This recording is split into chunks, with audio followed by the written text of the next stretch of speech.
Sharon at Gabby, magkaka-reunion movie na nga ba?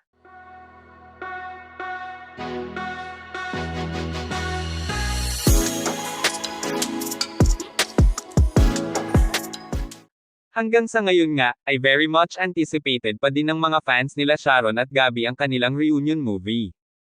Ngunit sa pagkakataong ito, ay sa wakas matutuloy na nga ba?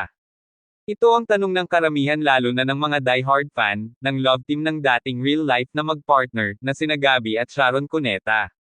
Sa ngayon nga, ay masasabi nating, matagumpay ang Dear Heart reunion concert ng dalawa, at masasabi din nating hanggang sa ngayon nga ay madami pa din ang napapakilig ng chemistry nina Sharon at Gabby. Ngayon nga din ay ginanap ang Dear Heart reunion concert tour ng dalawa sa California.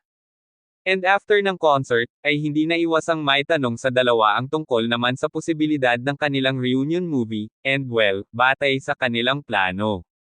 If ever na matutuloy din ang nasabing reunion movie, nina Sharon at Gabby ay plano ng dalawa na ikoproduce ang nasabing movie.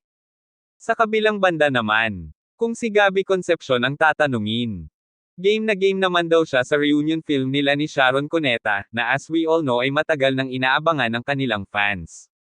Matatanda ang ilang taon nang ang pinaplano ang reunion movie nina Gabby at Sharon, pero parati nga itong nauudlot sa maraming kadahilanan.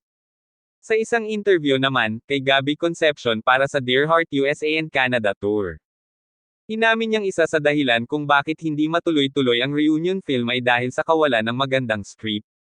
Sabi pa nga ni Gabby, "Kaya yan hindi matuloy-tuloy, I'll be honest with you guys, I'm very particular with the story." Hindi raw porket inaabangan ng mga tao ang kanilang pagsasama sa pelikula, ay basta na lang sila gagawa, para lamang mapagbigyan ang fans, aniya. Dapat maganda rin ang storya. Para sa kanila rin ito at para sa amin din. Para pag napanood natin, we feel good. Aminado din siyang madami na siyang tinanggihang scripts para sa reunion movie nilang dalawa ni Sharon. Dahil aniya, ang mga scripts ay kapareho na lamang sa mga dati nilang films ni Sharon. At kung magkakaroon man sila ng reunion movie, ang gusto sana ni Gabby Concepcion ay something na bago, para sa kanila ni Sharon Cuneta, at para na din sa kanilang mga fans. Manatiling nakatutok sa ating channel para sa iba pang showbiz kaganapan.